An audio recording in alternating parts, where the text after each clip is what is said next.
tardes amigos, bienvenidos al programa Debate Odontológico. Hoy tenemos una invitada muy especial, la doctora Yanina Tello Guerrero, odontopediatra del Hospital Central FAP. Ella nos va a tocar el tema medidas preventivas en la práctica odontológica durante la primera infancia, enfoque integral. ¿Cómo estás, Yanina? Bienvenido al programa. Hola Víctor, gracias por invitarme. ¿Qué Un tal? honor aquí. ¿Cómo va el trabajo en el hospital? Movido como todo hospital, siempre hay afluencia de pacientes. Pero tú tienes un cargo, aparte de ser odontopediatra, un cargo administrativo, ¿no es cierto? Sí, tenemos algunos doble cargo, tanto asistencial como administrativo, sí, es normal. Y hablando del tema que nos has traído para el programa, ¿qué quiere decir cuando hablamos de enfoque integral? ¿Qué cosa abordamos? Ya, medida preventiva todos lo entendemos, los colegas lo entendemos, qué significa el tema. Enfoque integral quiere decir de que cada profesional debe tener en cuenta la totalidad del ambiente, situación socioeconómica, estrato social en que nuestro paciente pediátrico en este caso está inmerso. Enfoque integral significa básicamente todo lo que el odontopediatra debe tomar en cuenta antes de tratar a un paciente. Obviamente para tratar a un paciente estamos hablando de realizar un tratamiento basado en el examen clínico, basado en la evidencia que tenemos, nuestros conocimientos, experiencia clínica. Enfoque integral básicamente significa todo lo que yo debo tener en cuenta antes de realizar un tratamiento para que obviamente sea exitoso. Ya, en cuanto a lo que es la odontopediatría de hoy, ¿no? ¿Cuál es la visión, ¿no? O los retos que tiene que tener el odontopediatra en estos tiempos, ¿no? ¿A dónde quiere llegar el odontopediatra? Ok, eso es bastante complejo. En esta diapositiva, por ejemplo, te lo podría resumir. Todo aquel profesional que atiende a un paciente pediátrico tiene una gran responsabilidad. Uno de los, digámoslo así, privilegios, por eso la palabra comienza con privilegio, es que en este caso el odontopediatra es un profesional que está en contacto con el paciente pediátrico desde que es pequeñito. Tenemos en cuenta ya de que el término de odontología en la primera infancia en nuestro país ya existe. Tenemos colegas que se dedican a esto, mucha investigación en el campo. Por lo tanto, el odontopediatra ya está enfocado en ese camino. Como somos los primeros en atender a un nuevo ser desde pequeñito, estamos hablando inclusive de pacientes de a partir de 2 meses de edad en que papás muy bien informados ya acuden al profesional, entonces ahí comenzamos nosotros nuestra labor. Es un privilegio porque nos están entregando a un ser con toda la confianza del mundo. Un papá, tú eres papá, no entregarías a tu hijo a un profesional en el cual no confiarías. Entonces eso hace que el odontopediatra tenga una gran responsabilidad porque va a ser un profesional que va a tener una gran influencia en la familia y también una ascendencia. Por ejemplo, si detecta algún tipo de conducta que va a tener o hábito que va a ser perjudicial para el paciente pediátrico, pues tiene la capacidad de interceptarlo o modificar una conducta, por ejemplo, un hábito alimenticio no adecuado en una familia. Tiene ese tipo de responsabilidad. Aparte tampoco trabajamos solos, trabajamos de la mano con el pediatra, con los psicólogos, con los médicos, neonatólogos. Tiene que haber una buena relación, ¿no? Con el médico paciente y con los padres también, ¿no? Así es, una muy buena relación. Y por lo general, esto lo leí en una editorial de una revista de un hospital que básicamente trata pacientes pediátricos. La gran responsabilidad del odontopediatra en este caso es tratar a un paciente infante, acompañar a este paciente a lo largo de todo su crecimiento y desarrollo, porque su objetivo es entregar a un paciente infante, acompañarlo hasta que sea niño, adolescente, con el fin de entregar a la sociedad a un adulto sano. Obviamente un adulto con hábitos saludables que los va a volcar a su vez en sus futuros hijos. De esta manera la labor del paciente que una vez comenzó pequeñito y ahora es grande se va a multiplicar. Es decir, la labor que tú como odontólogo haces la vas a ver también en otra generación. En esto tiene que inculcar mucho la prevención, ¿no? A los padres de familia, ¿no? Y educación sobre todo, sí, así es. Y cuando hablamos del infante, ¿no? ¿Cómo abordamos a este paciente, ¿no? ¿Cómo hacemos para evaluarlo, la evaluación clínica, el examen clínico? ¿Cómo lo abordamos, Yanina? A ver, por ejemplo, el odontopediatra necesita de todas maneras tener un vínculo muy estrecho con los padres. La primera consulta en el paciente pediátrico, obviamente, lo ideal sería que sea desde muy pequeñito. Y es el papá quien te lo va a traer. Ahora, el papá pueden ser papás jóvenes, pueden ser papás que ya no sean primerizos. Sin embargo, aún así buscan que tú los escuches, que tú les enseñes, que tú los orientes. Acuérdate que un paciente adulto o un adulto ha tenido experiencia como paciente odontológico. Claro. Y muchas veces eso define el tipo de manejo que va a tener con sus hijos. Si ha tenido malas experiencias, va a tener que confiar nuevamente en un odontólogo. Si ha tenido buenas experiencias, pues quiere que su hijo también participe de una adecuada salud bucal. En este caso, orientar al padre es lo ideal, es lo primero. Y también debe ser lo suficientemente hábil para ver qué tipo de familia tienes enfrente. Acuérdate que no hay familias a veces funcionales. Claro, ahora sí. Se ve muchos casos de familias monoparentales, una sola mamá, un solo papá, y ahí tienes un buen dato para saber de que es muy probable que ese padre o esa madre trabaje todo el día. Claro, trabajan todo el día y lo dejan con los abuelos. Y lo dejan con los abuelos, la nana, o de repente solitos. Que a veces no les importa si realmente tienen los cuidados, se lava los dientes o no. Así es. O los abuelitos, porque ya son personas mayores, están muy cansados, le dan su dulce para que se calmen y ya está, ¿no? Se acuerdan si se tienen que lavar los dientes o no, ¿no? Eso es una realidad en nuestro país. Obviamente no es tampoco criticar el tipo de familia que tiene ese niño, sino también saber que es un punto desfavorable, posiblemente desfavorable, que podría afectar de alguna manera el plan de tratamiento, y eso lo vamos a ver después por qué. Lo ideal, como dice la diapositiva aquí, la palabra complicidad. El padre de familia va a ser el aliado número uno en que este paciente, en que un niño pueda ser tratado de una manera adecuada, idónea, sin complicaciones, porque recuerda que el tratamiento el padre lo autoriza. Claro. Y si las medidas que tú como odontólogo instauras en un paciente, el padre lo ideal es que el padre las lleve a cabo en casa, las pueda ejecutar. Okay. Y en cuanto a la evaluación, ¿hay algunos pasos que debemos seguir para evaluar a un infante? ¿Alguna secuencia? Sí. Lo primero, como repetí hace un momento, lo ideal sería que la primera cita sea voluntaria. El padre quiere una evaluación integral de su hijo porque quiere saber cómo está su bebé, qué cuidados debe tener. Es lo ideal, pero muchas veces los pacientes infantes o también los preescolares, inclusive lamentablemente la primera consulta a veces es por una emergencia.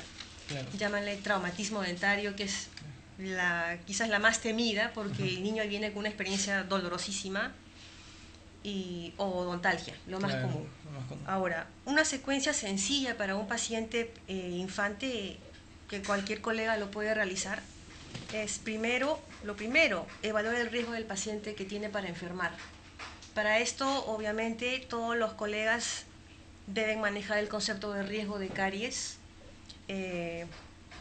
mediante, obviamente, la entrevista con el padre.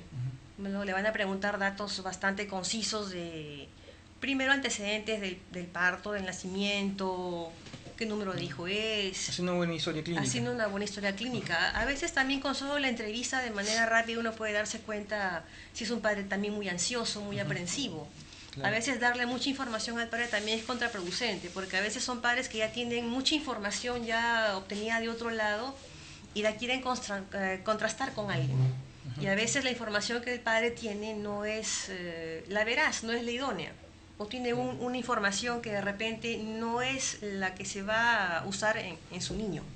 Claro. Entonces, si no identificamos primero qué riesgo tiene el paciente de enfermar, no puedes tomar una medida terapéutica individualizada para ese niño.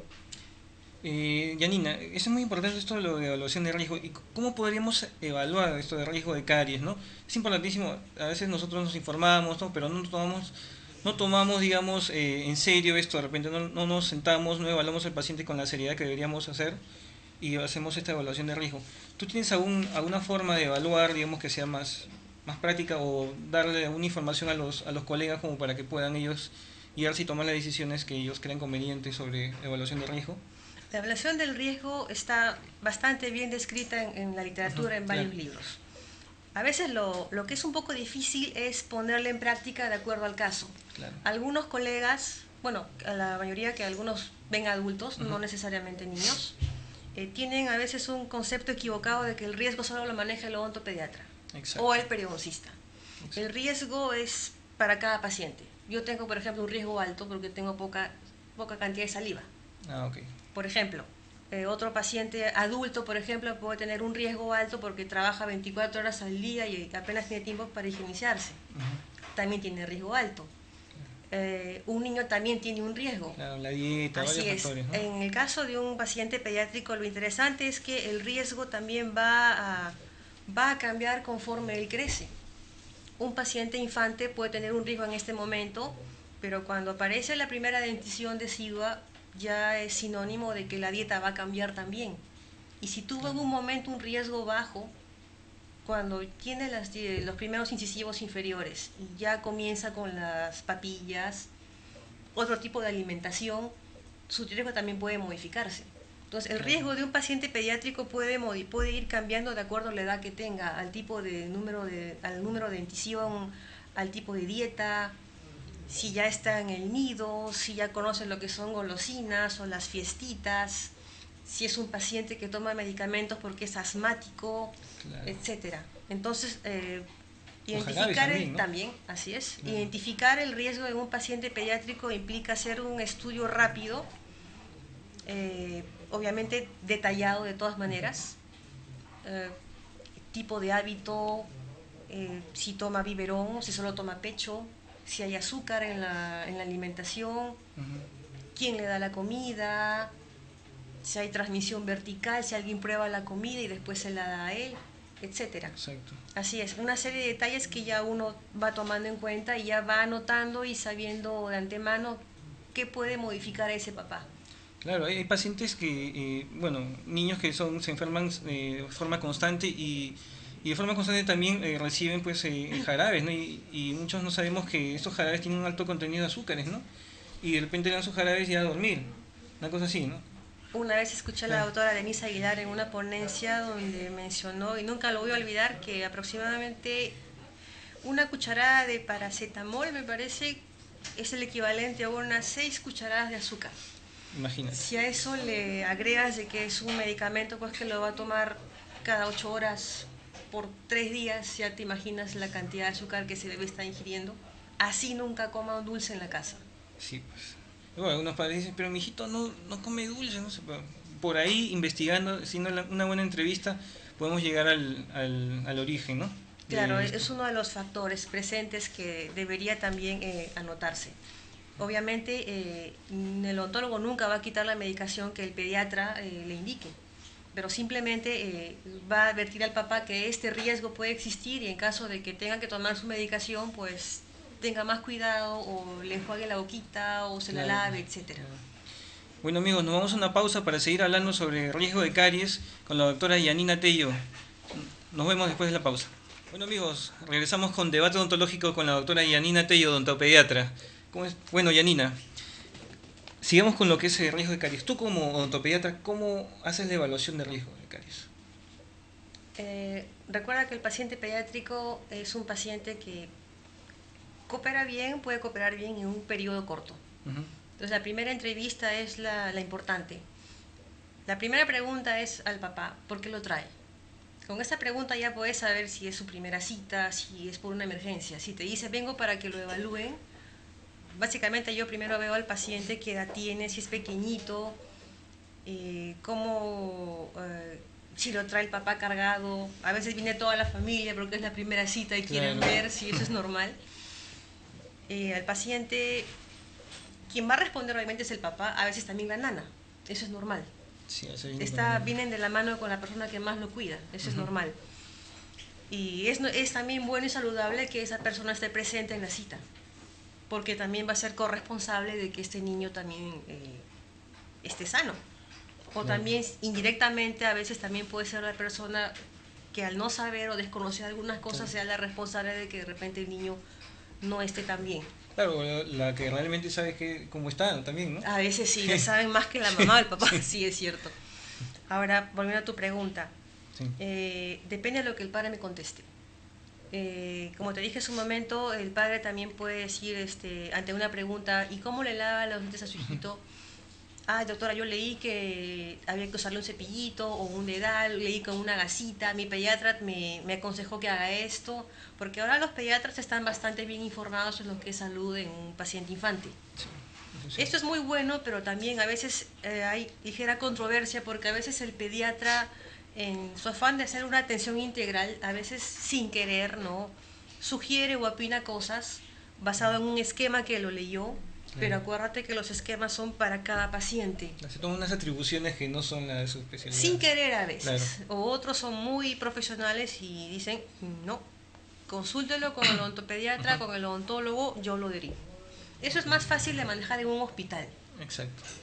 A veces si trabajamos con médicos, tenemos contacto, nos preguntan, hay buenas relaciones con los pediatras del hospital, son muy ávidos de conocer, te preguntan cosas. Hubo una época que también dental, odontopediatría exponía con los pediatras. Los residentes también hacían muchas preguntas, se interesaban mucho con el manejo de los pacientes pediátricos.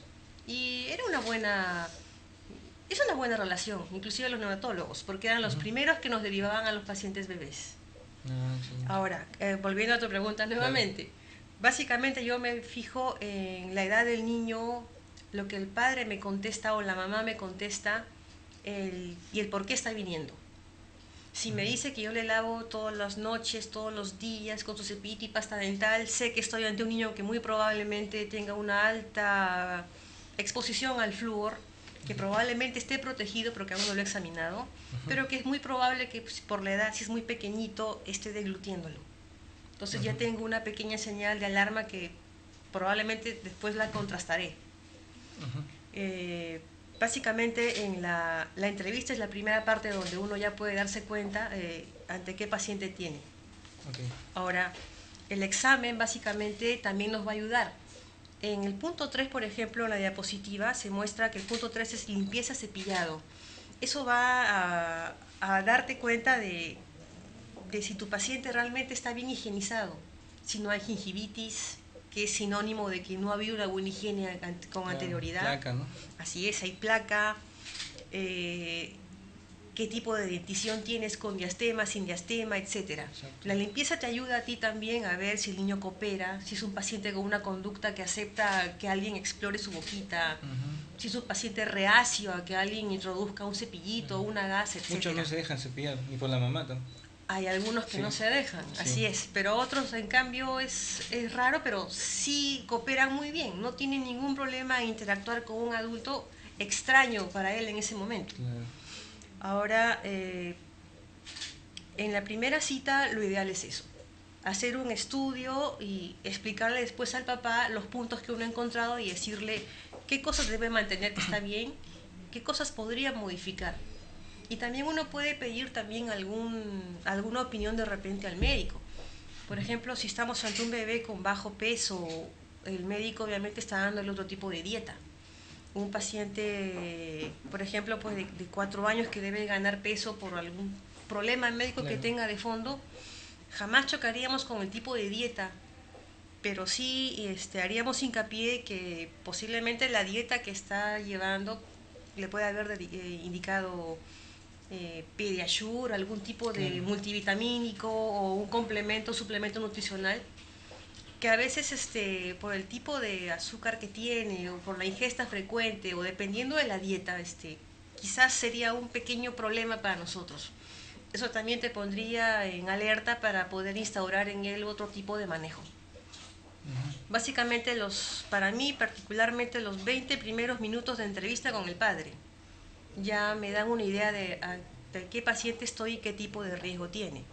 Obviamente después de identificar el riesgo, tú ya sabes qué vas a hacer en ese niño, en cuántas citas y también si el papá va a cooperar o no. Obviamente, como sugerencia es que ambos papás acepten el tratamiento que le estás dando al niño. Claro, la dieta es bastante importante, como tú lo dices, a veces el médico necesita una dieta pues alta en calorías, ¿no?, para que pueda subir de peso, pero también puede ser altamente cariogénica, ¿no? Y de repente tú puedes dar unos consejos sobre dieta no cariogénica, pero pues puedes chocar con lo que está recetando el médico, ¿no? Así es. Como te cuento algo, por ejemplo, un paciente oncológico Ujú. pediátrico no se le puede cepillar los dientes en determinado estadio. La higiene va a ser hecha con gasita o de repente Ujú. colutorio. Claro, Por, por ejemplo, pues tienen las plaquetas muy bajas, no pueden cepillarse.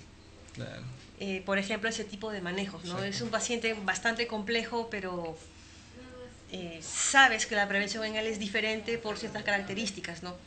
Otro paciente, por ejemplo, los bebés con cardiopatías no pueden amamantar porque se agitan. Y lo que justamente se quiere evitar es que ese corazoncito esté agitado hasta que el bebé sea, eh, tenga el peso necesario, la edad necesaria para poder ser operado. Te hablo de algunos casos que he visto, ¿no?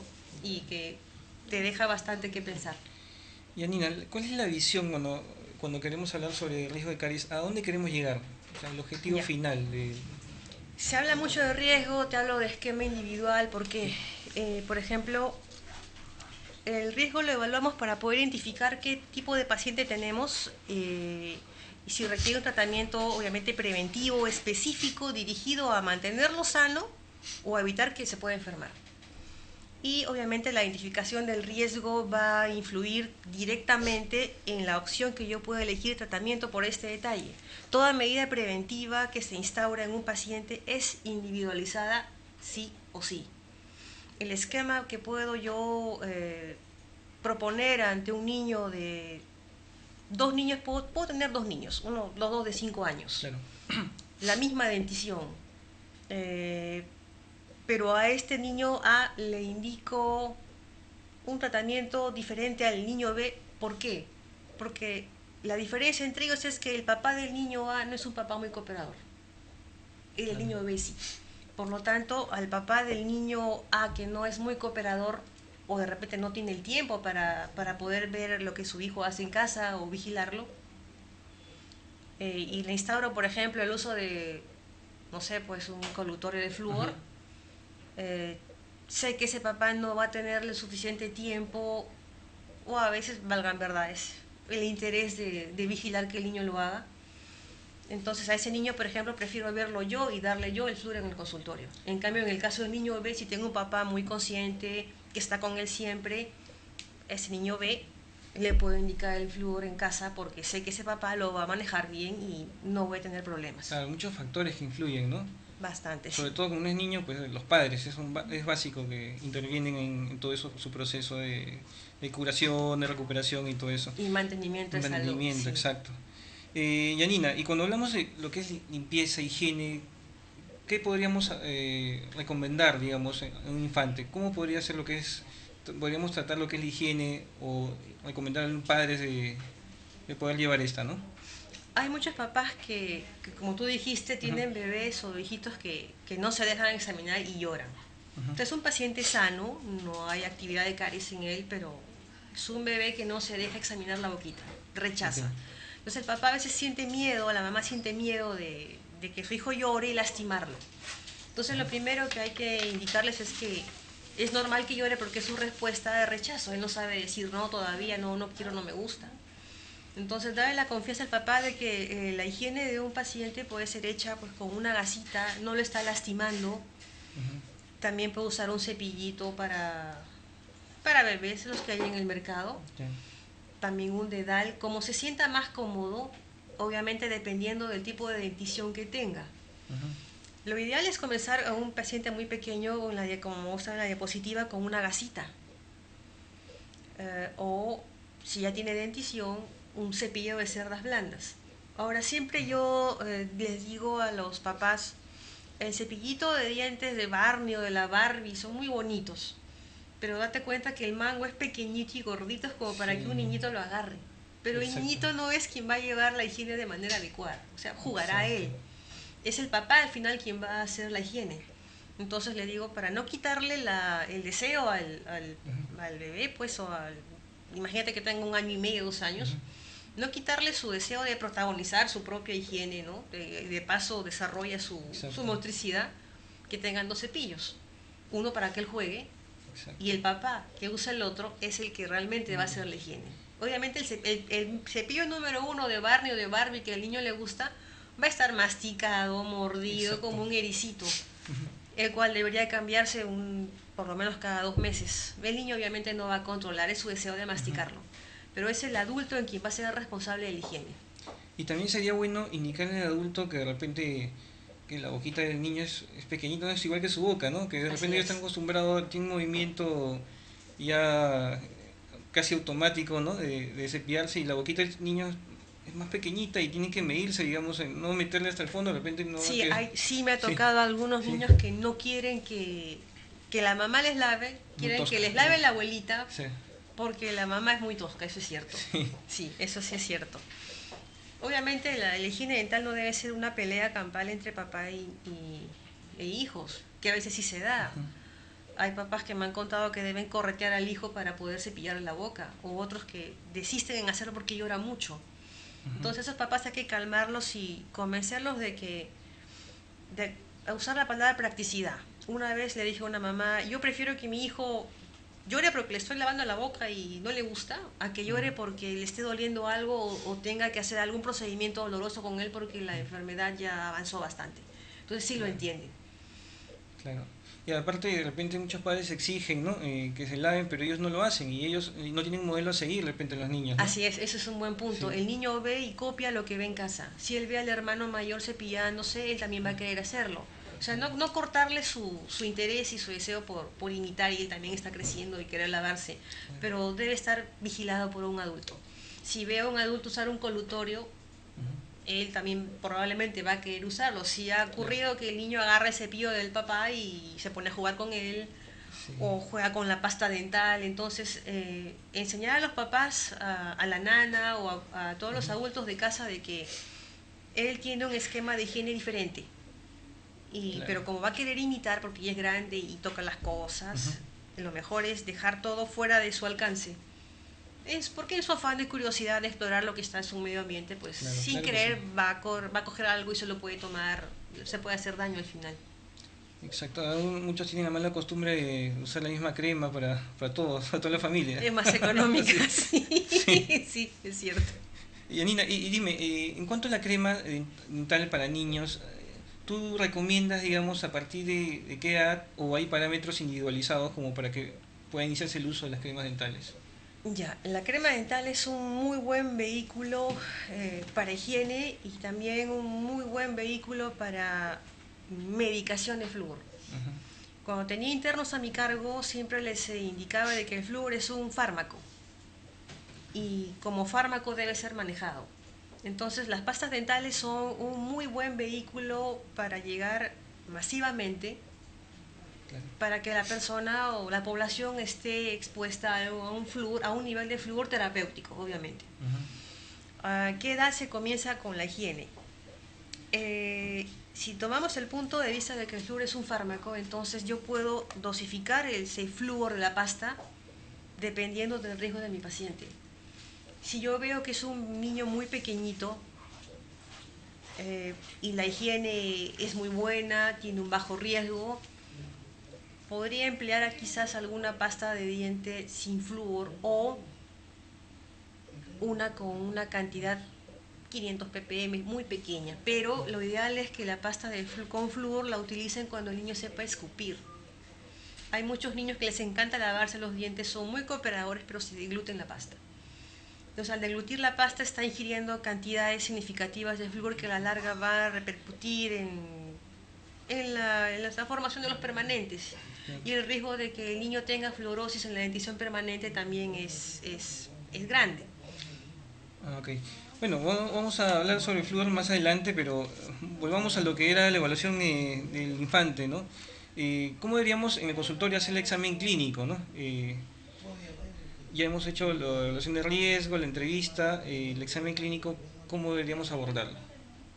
El examen clínico es una posición adecuada. Acuérdate que estamos hablando de un paciente muy pequeñito. Ujú, Puede ser, si tenemos la opción de tener una macri, como se ve en la primera foto, claro. para examinar mejor a un paciente infante, si es Ujú. pequeño, o la técnica común de rodilla a rodilla, con Ah, el claro. papá Exacto. participando y viendo que por primera vez de repente haciéndolo partícipe de manera directa de cómo es la higiene en su hijito, Ujú, qué debe beber, cómo es su lengüita, etcétera. exacto. Es una buena técnica. Y también el papá lo puede emplear en casa para poder higienizar la boquita si es que es un paciente un poquito difícil.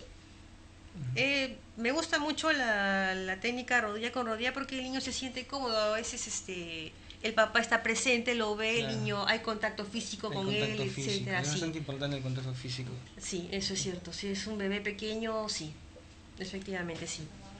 Después, el examen también, como podemos ver, te muestra cómo reacciona el bebé ante el examen clínico. Ujú. Puede cooperar indiferente o también puede comportarse de manera muy nerviosa, llorar o no dejarse. Eso también te indica, Claro. a veces también he tenido que indicar uso de abrebocas usando baja lengua para que el papá pueda higienizar al bebé en casa. Ah, está complicado. Sí, Sí. a veces hay niños que se resisten sí o sí a que les laven la boquita y de verdad es una pelea campal. He tenido solo 2 casos en los que he tenido que indicar usar baja lenguas uno sobre otro, una gasita como abrebocas para la casa. A la casa, exacto. En cuanto a lo que es... ¿Puedes un corte?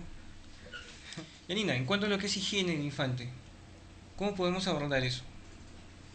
Eh, un infante puede higienizarse empleando una gasita, obviamente limpia, y agua estéril o suero fisiológico. Es suficiente. Ya. Hablemos de una boquita de déntula. Ese tipo de higiene es una preadaptación para que el paciente pueda acostumbrarse a controles de higiene rutinarios y se vaya acostumbrando a que existe así como el papá baña al bebé, también la higiene en la cavidad bucal es parte de la rutina. Entonces él se va a acostumbrar a que examine su boquita y puede más adelante, conforme tenga, por ejemplo, incisivos, ya pueda cambiarse la gasita por un cepillo, que sería la transición ideal.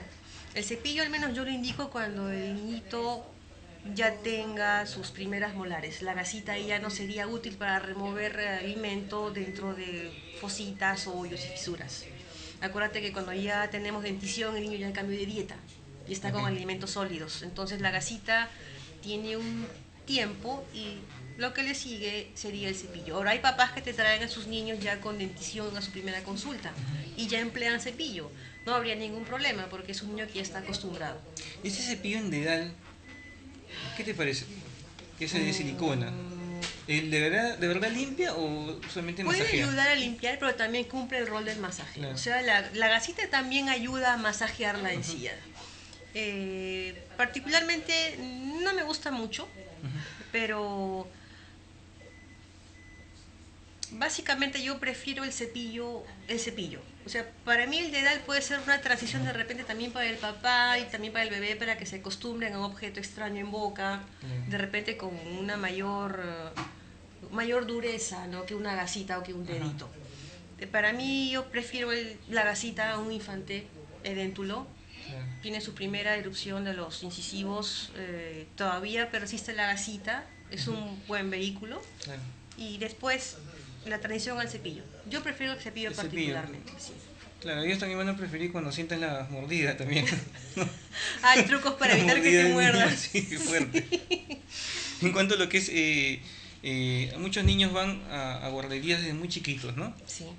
Pero ya los de 4 o 5 años ya van a nido, ¿no? Y muchos llevan sus loncheritas y les ponen sus alimentos a sus mamás que a veces no son muy ideales, digamos, en cuanto a lo que es caries, ¿no?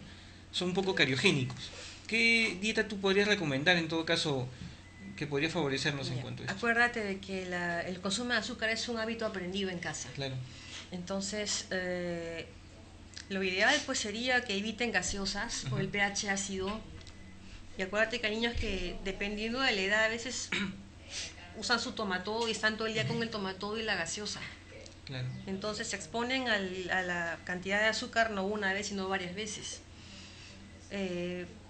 Lo ideal también, acuérdate de que tenemos muchos niños con alergias. Y eso también es un factor para que el papá elija qué tipo de comida le va a dar en la lonchera. Yo preferiría que le den un refresco preparado en casa. Okay. Agüita de manzana, de repente, su refresco de piña, Ahora que está muy en boga evitar las comidas chatarras y la nutrición más sana de nuestros niños, existen inclusive papás que ya tienen conocimiento de qué tipo de comida darle al niño. Y hay guarderías donde el control de lo que un niño ingiere es más meticuloso, ¿no? Prohíben inclusive el uso de...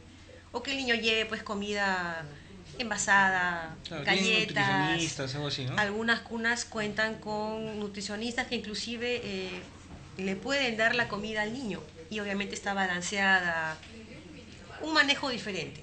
Pero la lonchera básicamente yo preferiría que el refresco, que sería uno de los vehículos que lleva azúcar, Ajá. sea preparado en casa.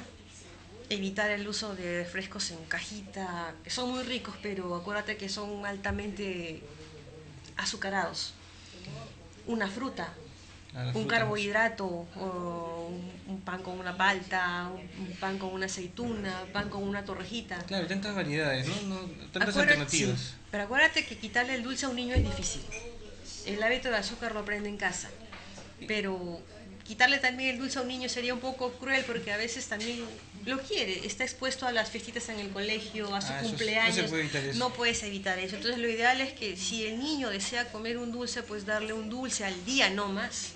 Y al menos yo a mis pacientes, a los papás de mis pacientes les digo, si le va a dar un dulce, está en la obligación de después lavarle la boca. Si no le puede lavar la boca, mejor no le dé. O déselo cuando esté en casa y después por lo menos puede enjuagarse. Claro, Yanina, y es cierto esto que, bueno, la miel, la mermelada o la miel que es tan favorable para el niño, digamos, si lo mandan en una lonchera, un sándwich y en el nido, y de repente el nido no es un estrato social alto donde te controlan, te mandan a cepillarte, van a pasar muchas horas sin lavarse los dientes, es peligroso, es dañino.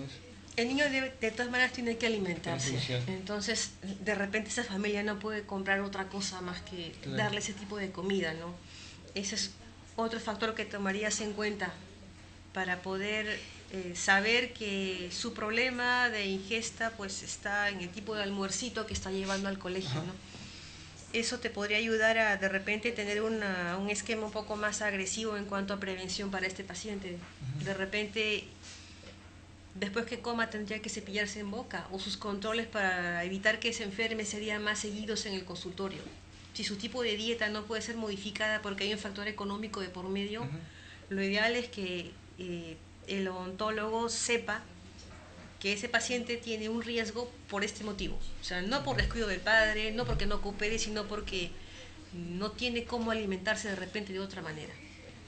Sí, al menos yo le podría indicar un esquema de terapia diferente. De repente, mayor exposición a una cantidad más alta de flujo, de repente con una mayor frecuencia, o controlarlo cada vez más, de manera más frecuente. Claro, ahora volviendo al tema de flúor, han salido unos enjuagatorios, ¿no? Fluorados para niños. ¿En qué casos tú recomendarías el uso de estos? Dependiendo de la edad del niño, colutorio con flúor a nivel, bueno, lo usaría como un esquema de prevención nocturno para casa, siempre y cuando sepa que el niño sabe escupir, uno, coopere, obedezca. ¿Por qué? Porque no se lo va a tragar, lo tiene que escupir, tiene que ser, digamos, diario, cada noche. Y tenga un papá que lo dosifique y lo vigile. El colutorio me parece una muy buena medida, pero para un tipo de paciente, con las características que te mencioné. Exacto. Un niño que de repente tenga un arquito lingual, alguna aparatología removible, es un paciente de todas maneras de alto riesgo. Exacto. Y sí, podría ser un coadyuvante para la terapia preventiva en casa, sí. Exacto. Ahora que hay varios tipos de flúor, ¿no?, que usamos en el consultorio, digamos el flúor neutro, el acidulado, el barniz, ¿tú qué pautas tomas, digamos, para poder tú aplicar ese flúor en diferentes pacientes? Ya. Te hablé hace un momento que el flúor es un fármaco y como fármaco lo tenemos que manejar. Entonces, tengo un fármaco en diferentes presentaciones, diferentes concentraciones, cada uno con sus características propias. Este fármaco lo tengo que indicar a mi paciente de acuerdo a una serie de factores, o características, mejor dicho. La edad que tiene, el riesgo de caries, hasta el nivel socioeconómico, el costo que el niño o el paciente, el papá del paciente pueda pagar, el grado de cooperación, tipo de dentición, etc. ¿Por qué? Por ejemplo, un esquema realizado con flúor acidulado puede ser muy bueno y muy eficaz, pero no sería nada bueno y nada agradable en un niño con reflejo nauseoso por la cubeta y porque va a sufrir arcadas. Y si tú has probado el flúor acidulado, es ácido y es horroroso, es la verdad. El flúor acidulado no es agradable. Por más que esté sentado en ángulo de 90, tenga la cánula de succión, es un flúor ácido, es altamente ácido. Es para un paciente mayor de 6 años que pueda cooperar y que no tenga reflejo nauseoso. Ahora, el flúor acidulado también se puede usar sin cubeta. Sí, yo puedo pincelar una pieza dentaria bien aislada con flúor acidulado si es que no tengo otro vehículo de flúor. Colegas que trabajan en hospitales, por ejemplo, donde no tenemos barniz, donde no hay flúor neutro, y es su único vehículo para medicar flúor a su paciente, lo pueden usar también con una serie de cuidados. Pueden pincelar algunas piezas dentales con este flúor, cuidando de que el niño no degluta. O sea, depende de muchos factores. O sea, no hay un esquema exacto para cada paciente. Tú eliges el flúor neutro también, puedes elegir el flúor colutorio, como te dije hace un momento, el flúor barniz, todos son muy buenos, tiene su indicación. Por ejemplo, un paciente que tiene ya aparatología ortodóntica en boca, yo le indicaría de repente, si es un muy buen paciente, con muy buena higiene, muy cooperador, y no me ha demostrado una actividad de caries en sus controles, yo le podría indicar su colutorio nocturno. Claro. Y eventualmente su tratamiento con un flúor barniz para este paciente. Claro. Pero si tiene mala higiene, de repente el barniz va a ser más seguido. Si es en cambio un paciente con muchas restauraciones en boca, claro, estéticas, el neutro puede funcionar muy bien, como también el barniz. La presencia de caries también sería un factor ahí. Así es, presencia de manchas blancas, claro, tipo de dieta que come, son claro, todos los factores que tomas en cuenta para elegir cuáles. Todos son buenos, claro, depende de cuál elijas y el por qué. La presencia de caries no es un factor, digamos, que uno pueda pensar que no se puede aplicar flúor, ¿no? Más bien debería aplicarse flúor también, coadyuvante, paralelo. Claro, algunos dicen que si ya tiene la enfermedad ya no tiene riesgo de enfermar, no. O sea, un paciente puede tener una pieza dental con una superficie con una lesión cariosa. Ya enfermó esa pieza dental. El paciente ya tiene la lesión.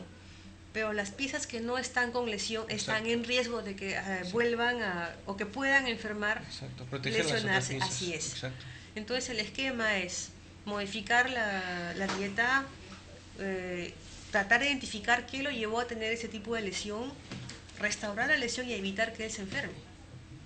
Y obviamente ese esquema debe ser manejado cada cierto tiempo. Acuérdate que el riesgo es variable. Hoy día puede tener un riesgo muy bajo y de acá a un mes un riesgo muy alto. Y el motivo puede ser porque de repente acá estaba todo muy bien y acá recibió no sé, me imagino, pues se le pusieron brackets. Su riesgo ya cambió. Exacto.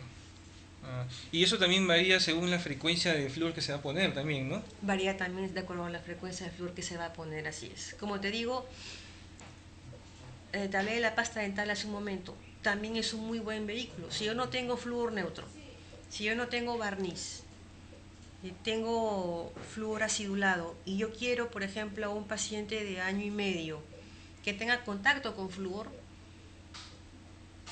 puedo cepillar o de repente con la misma gasita puedo utilizar la pasta dental con flúor, hacer una pequeña limpieza, lavar, enjuagar. ¿Tuvo una aplicación tópica? La tuvo. ¿Es un esquema válido? Sí, dependiendo de por qué el odontopediatra decidió usar eso en ese momento. De repente estuve en una campaña, una zona, por ejemplo, donde de bajos recursos. Entonces, ¿dónde le vas a poder poner, de repente, esa mamá no va a poder comprar de repente un cepillo para ese hijo? O de repente no tiene plata para poder comprar un colutorio para su bebé y mojar la gasita o con el hisopito y hacerle su topicación nocturna como se estila en Claro. los pacientes infantes. Entonces también depende de tu manejo, del conocimiento que tengas, del manejo del riesgo del paciente y del concepto que debe estar grabado en cada alumno de odontología, cada interno, de que el flúor es un fármaco, ¿no? He tenido internos que para ellos el flúor es la cremita que sabe a fresita ácida y que se puede poner al paciente como premio para su diente. O sea, no, es un fármaco y que quede bien claro que el flúor lo maneja el odontólogo, no lo maneja la profesora del colegio, Claro. no lo maneja el médico, no lo maneja la enfermera, lo maneja el odontólogo. Entonces debe defender su posición y saber cuándo lo indica y por qué. Claro, y hay que ver también, pues, hay diversos tipos de cremas dentales que tienen diversas concentraciones, ¿no? De partes por millón de flúor, ¿no? Y saber cuál, incluso nosotros debemos conocer las marcas, todo, cuál tiene cuánta concentración, ¿no? Como por poder indicar al paciente, ¿no? Así es, educar al papá, Ajá. indicarle eh, cuál es más beneficiosa para su bebé y por qué.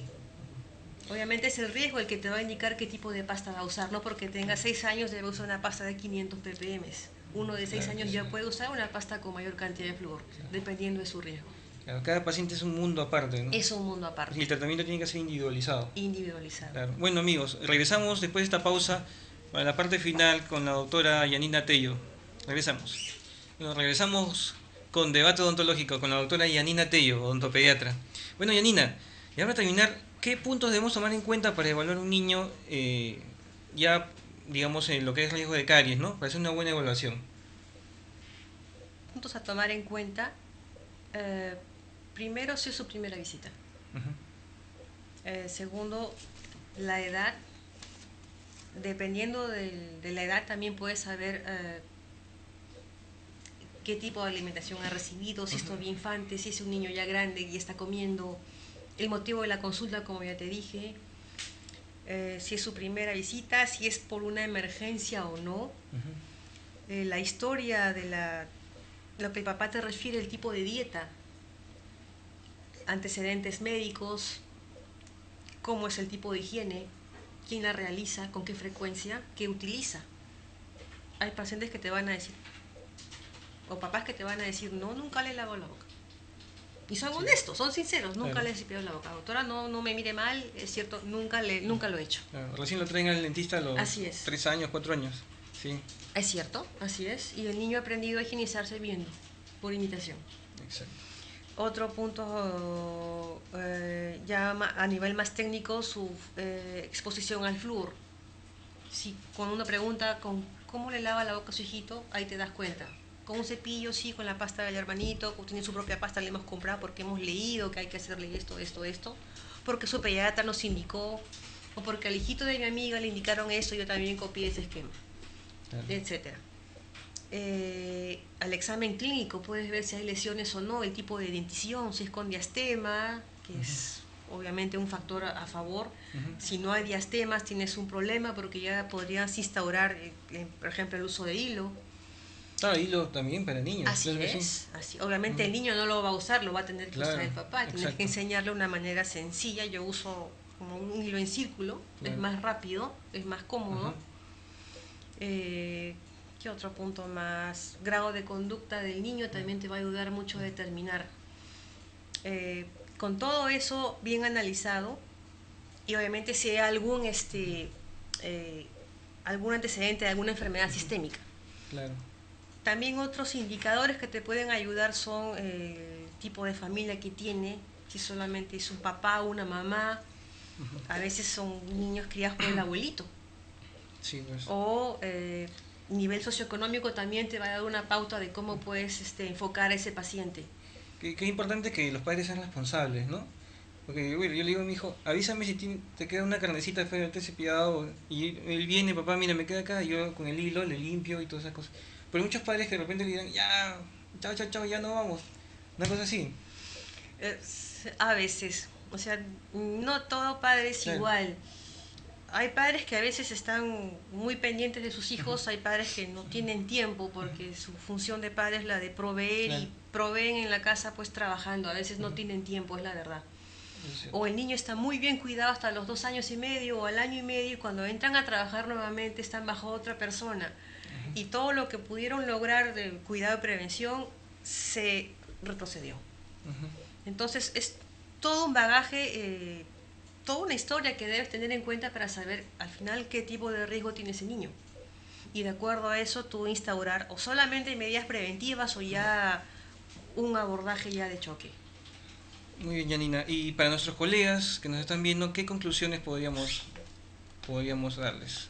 A ver, ¿Qué consejos les podrías dar, ¿no?, en la consulta con los infantes? que sean bastante minuciosos, que se tomen el tiempo de escuchar al papá. A veces hay papás que escuchan todo lo que les dice y, doctora, para usted es muy fácil decir, pero yo llego a casa a 10 de la noche cansada y solo quiero dormir. Entonces Sí, pues. no puedo ni siquiera lavarle la boca a mi hijo. O lo encuentro dormido. Muchos dicen eso. Sí, entonces es escuchar al papá, ver su realidad. A veces el gran problema son los abuelos. El papá los cuida muy bien y los abuelos, los tíos, los primos, son son los proveedores de dulces a los niños, ¿no? Y a veces he visto hasta peleas entre papás porque tu papá le dio, yo le dije que no, a mi suegra, Sí, etcétera. exacto. Lamentablemente, pues es una realidad. El niño vive en una familia así. A veces Es muy común eso. es Muy común. ponerse en el pellejo a veces de esa otra persona y decir, bueno, usted pide permiso en el trabajo, usted paga para traer a su niño, después regresa, es un gasto que hace. Usted tiene todo el derecho de prohibir que le den ese tipo de dulces a su hijo, porque usted es el papá. Si los otros adultos le van a dar los dulces, que ellos pidan permiso en el trabajo, que ellos paguen la consulta, que ellos paguen el tratamiento, no lo van a hacer, entonces que no opinen. Entonces tú también le das cierta forma o ciertas armas para que él pueda defenderse. Muchas veces a los papás jóvenes, sobre todo, los dejan como espectadores. Eso también he visto. Muchas veces el papá joven solo está mirando y es el abuelo el que te explica todo el experimentado y te discute y todo lo demás. Pero no, es el papá el responsable y el que debe tomar acción. Tiene que aprender de sus errores. Así es, tiene que aprender a ser de repente un poco más impositivos, si es que su problema es ese. O tomar conciencia de que depende de él que su hijo esté sano. Otro consejo a los colegas es de que sepan manejar el flúor, que no le tengan miedo. El año pasado hubo una discrepancia porque se llegó a una conclusión por un estudio en metaanálisis de que las pastas fluoradas de 500 ppm no tenían la acción terapéutica que se decía que debían tener, y que era más probable de que las pastas con altas concentraciones de flúor sean empleadas en niños menores de 6 años. Sí, claro que sí. ¿Por qué había el problema? Porque hay colegas que me decían, no sé qué usar. O sea, el gran problema ahí era de que te dan el fármaco a ti, doctor, usted lo va a usar, y a partir de ahora usted decide en qué frecuencia, en qué dosis o qué vehículo de flúor va a utilizar para este paciente, porque usted a partir de ahora va a ser el responsable de o mantenerlo libre de caries o mantenerlo con fluorosis. Entonces, dependiendo del paciente, dependiendo del odontólogo, pues ahora él va a usar el esquema y debe estar bastante bien informado de que él es el responsable de mantenerlo sano y, en lo ideal, evitar que llegue a grados leves de fluorosis. Esto lo va a tener que hacer pues vigilando bien al paciente, sabiendo qué tipo de dosificación va a usar, qué mecanismo va a utilizar y con qué frecuencia. Para esto debe estar bien informado de qué esquema va a usar. Y obviamente el esquema que él utilice es válido si está basado en evidencia y si su paciente realmente lo amerita. Otro punto, pues, debe estar muy consciente que cada paciente pediátrico va a estar expuesto a una serie de cambios y obviamente expuesto a una serie de factores que los debe conocer. Hablamos de las fiestitas en el nido, claro, erupción de dientes permanentes, de repente uso de aparatología, todos los cambios que conlleva un paciente infante hasta que sea un adolescente, pues cada etapa conlleva riesgos diferentes y debe también conocerlos. Y debe tener muy en cuenta que todo lo que él instaure en este paciente es individualizado. Así sean 5 hermanos, cada uno va a ser diferente y cada esquema es diferente y con nombre propio para cada uno. Otro punto que podría tocar es de que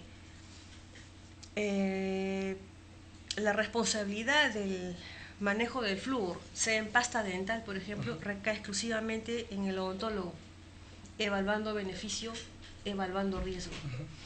Y sería muy interesante que a nuestros futuros colegas, los alumnos, tengan este esquema en la cabeza. Hay muchos que nos están viendo ahorita. Sí, que el flúor es un fármaco que como tal debe ser dosificado. Muy bien, Yanina, agradecemos a la doctora Yanina Tello por su presencia aquí en el programa Debate Odontológico. Y no se olviden, amigos, de visitar nuestra página web www.tvcop.org.p y a nuestros correos tvcop.cop@gmail.com y prensa.tvcop@gmail.com.